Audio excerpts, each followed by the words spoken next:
I've been getting a ton of questions about my 50-pound weight loss here on YouTube, TikTok, and Instagram, so I figured I'd just make one big summary video. A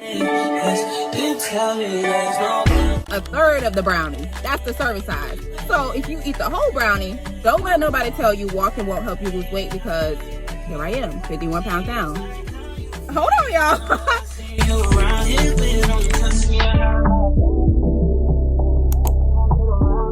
If this is your first time seeing me, my name's Janae and I just lost 50 pounds. In today's video, I'm going to tell you how I did that. I asked y'all for questions in one of my What I Ate in a Day videos, so I wrote them down and they're right here in my iPad. I'm just going to be looking at this and just going down the list basically. Also, I'm going to try to figure out how to put the timestamps in this video so that if you have a particular question, you can find it in the description. First question, what's my starting weight and when did I start my weight loss journey? I started my weight loss journey on December 12th, 2024, and my starting weight was 196.8 pounds. For reference, I'm 5'1.5". My initial goal was to lose 50 pounds in a year, so roughly a pound a week. By setting a 50-pound weight loss goal, that meant my goal weight was 146.8. The lowest I've gotten is 145.4, so your girl lost 51 pounds. Low-key, I'm thinking about going for 55 just because I kind of want to stay in between 140 and 145, so we'll see how I'm feeling. I have been seeing that question a lot because once I hit 50 pounds down in my What I Ate in a Days, I've been saying 51. And y'all are like, girl, I thought you was going to maintenance. And I'm like, girl, I thought I was too, but I don't know. How long did it take me to lose 50 pounds? I started my weight loss journey on December 12th, 2024.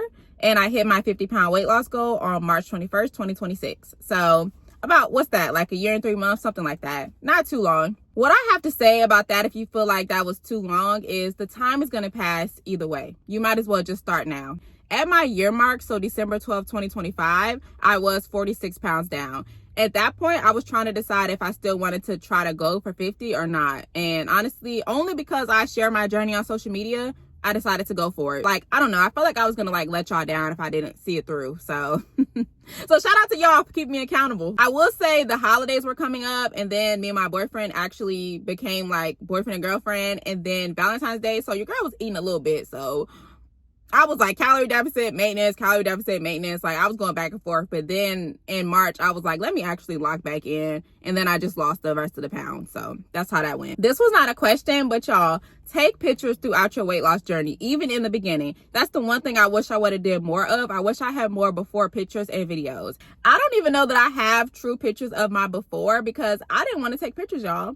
I didn't even want to get in the camera. So I'm going to try to find some from when I actually was 196.8 pounds. I'm going to put my before here, I guess, like here. I don't know.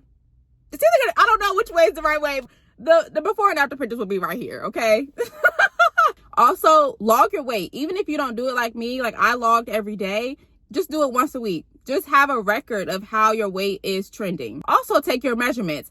I have lost inches off of my body, y'all. Hold on. Let me pull it up so I can tell y'all how many inches I've lost, because this is like, if I would have never took the measurements, I wouldn't know. Like, I'm just going off the scale. There's so many like non-scale victories that you could be hitting and that you're not even noticing. So hold on.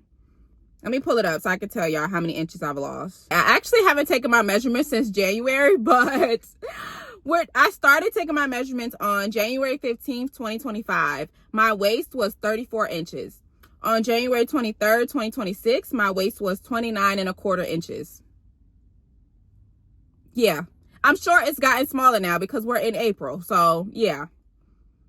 Let me see. My belly button. So like my love handles, when I first started, they were 38.5 inches. And currently, well, in January, it was 32 inches. What is that? 6.5 inches, y'all? What? Around my love handles. That was like a problem area for me, and I really wanted to work on that. I could tell in the pictures, but I could really tell by the measurements. It may be a little bit smaller now because, again, I took my most current measurements on January 23rd. So my arms, when I first started, like this part of my arm, oh, hold on, y'all. My arms were 14 inches. Last check-in, they were 11.25 inches. What? Like, are we being for real right now, y'all? Like, this is crazy. Last thing I'm gonna do is my thighs. When I first started, my thighs were roughly 28.5 inches. Currently, they are 24.25. Take your measurements, y'all.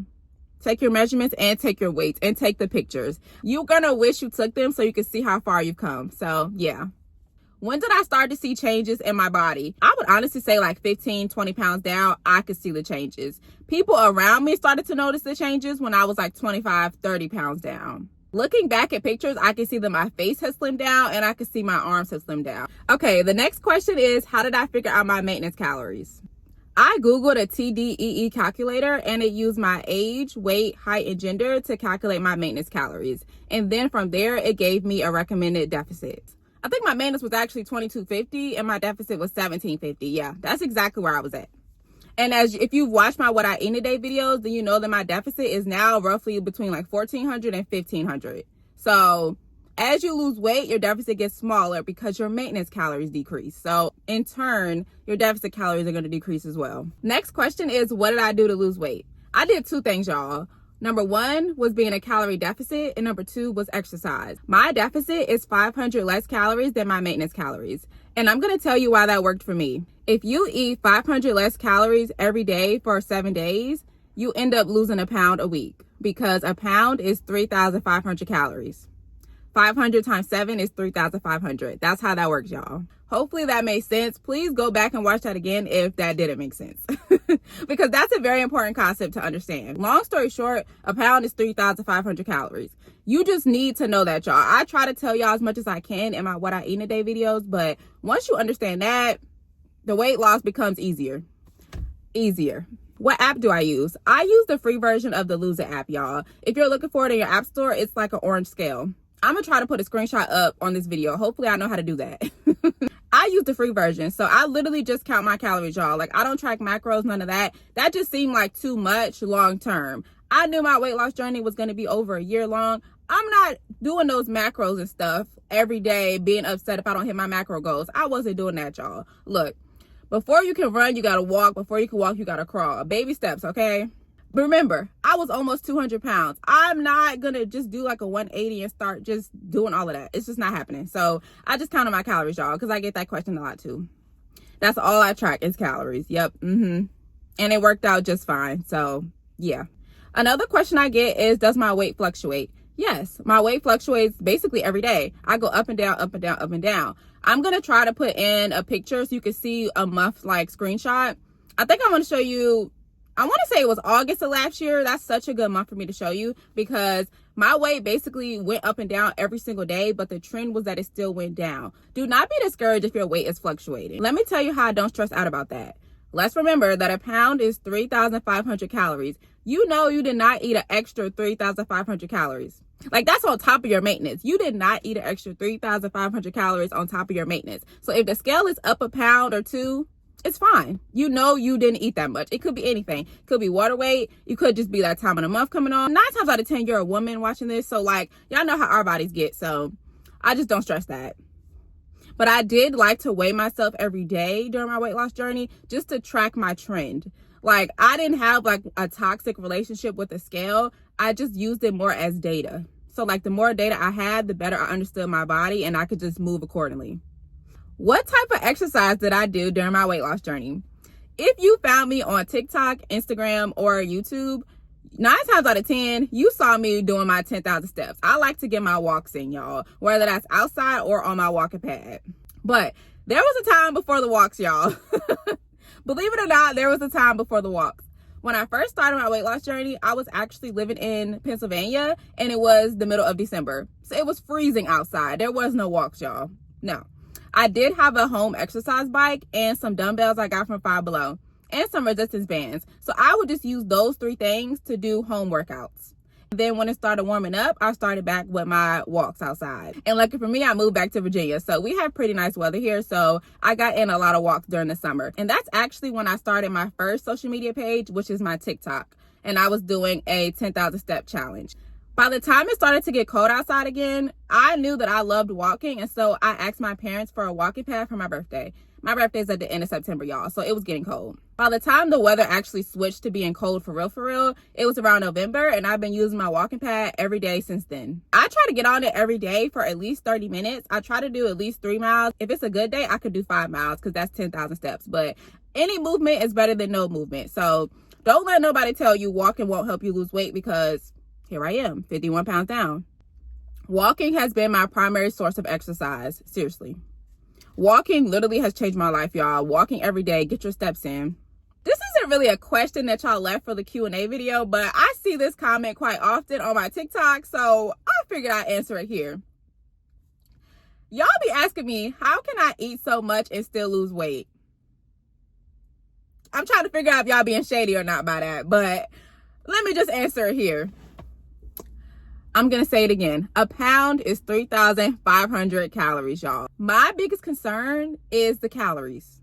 That's what I care about. At the end of the day, I need to be at my deficit. I try my hardest to be in my deficit. Sometimes I'm not. Y'all have seen those videos where I've gone over, but for the most part, I have stuck to my deficit.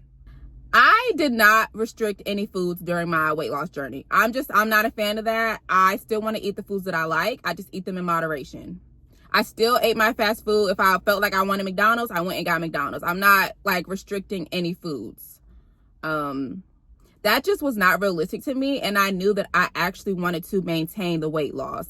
I didn't want to lose this weight in a way that was unrealistic and then gain it all back. I just did a slow and steady approach, and I still got my results. And I still ate the foods that I like. So it's a win-win situation.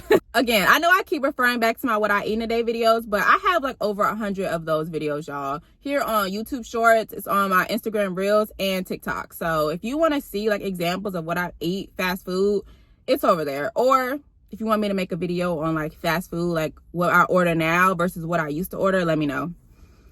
Okay, I just like change certain things. Little changes to your diet, but you're still eating the same food. I just choose a lower calorie option. That's how, when y'all see my what I eat in a day, y'all are like, how did you eat that much? And it's only 1,500 calories. Even though I put the calories on the screen. But like, you know what I mean? Like, it's like you need to be looking at the nutritional label when you're at the grocery store and when you're ordering food on these apps. They literally list the calories for you. And if it's not right there, there's an option that you can look at the nutritional PDF. Open it up and look, for real. That's how I'm able to eat what I want. I look at the calories and I get the lowest calorie option. Well, you know, sometimes I just take the bottom bun off, but y'all know what I mean. Okay. That was my next point, reading nutritional labels. Yes, y'all. When I'm in the grocery store, I am flipping that package over and I'm seeing what the nutritional label says. My number one thing that I look at is the calories. Right after I look at that, I look at the serving size. Let me give you an example. Let's say you're in the store, you want some brownies, right? Maybe you're in Walmart, you go to the bakery and you want brownies. The brownies may be, I don't know, like 220 calories. Let's just say that's what it says, 220 calories. You're like, that's not bad for a brownie. But then you look at the serving size and it says a third of the brownie. That's the serving size. So if you eat the whole brownie, that's 660 calories. Ooh, watch that label, y'all. Look at that label. I'm not playing. If I don't like the calories on it, I literally won't buy it because I'm like, ooh, I don't know that I can fit that in my deficit. Like, just being real. And when I go out to eat, I'm looking at the calories, okay? That's how I determine what I want. Now, that brings me into my next point. What do I do if I don't know the calories of something while I'm out to eat? This happens a lot of times when like me and my boyfriend go on dates. If we go to like a mom and pop's restaurant where it's not a chain restaurant, the calories are not listed. I have no idea how many calories are in something. If I can't find it on their website, I just find something similar in my calorie tracking app, the Lose It app. I just find something similar. Somebody else has probably found something similar and I just use that. Like, I don't stress about it because at the end of the day, y'all, life still goes on even while you're on your weight loss journey. Like, life does not stop. You still have all these things going on in the background. I'm not going to stop living my life just because I'm on a weight loss journey. If that means me and my boyfriend go on a date night and I don't know how many calories are in that massive burrito I just ate, that's fine with me. I'm okay with that. At the end of the day, you can literally see I still like hit my weight loss goal, y'all. So it's okay. Still live your life. Next question. I get asked so many times, why do I drink a Diet Dr. Pepper in the beginning of my day? Okay. One, I just like Diet Dr. Pepper. I actually started out being a Diet Coke girly, but I went to Chick-fil-A one time and I ordered a Diet Dr. Pepper, loved it, and I've just been on that ever since. Y'all would be surprised that the people that be commenting about that, like, people be mad about that in the comments, but whatever. If you get it, you get it. If you like fun drinks, then this is the place for you. This is the channel for you. I like to drink liquids throughout the day just to like suppress my appetite some. It keeps me full. So when I first wake up, I have a whole bottle of water. I try to do that. And then, you know, I have my Diet Dr. Pepper. Sometimes I'll add like a little water packet into my water. Hold on. I keep some in my car. Hold on. Where they at? Here's one. I keep some of these in my car and in my purse just in case I need a fun drink while I'm out. Because your girl definitely still gets food noise. Ugh, food noise, y'all. Do I still get food noise? Yes. Yes, I do. I did not know there was a term for it until I was on TikTok one day. And I'm like, oh, I be having that. But it's like, you know, like you wake up, you thinking about food. You could be eating right now and you're still thinking about food. Like it could be today and I'm already thinking about tomorrow. What am I going to eat? I still have food noise, y'all. I just understand that the craving is going to pass either way. If I eat it or if I don't, the craving is still going to pass. So I usually just have a sip of my Diet Dr. Pepper. Like, it just keeps me like busy so that I'm not thinking about the food, honestly. Like, it's like I'm kind of like tricking myself, if I'm being honest. But yeah, I think that was all the questions, y'all. If I missed anything, just drop them in the comments. But yeah, until next time, bye.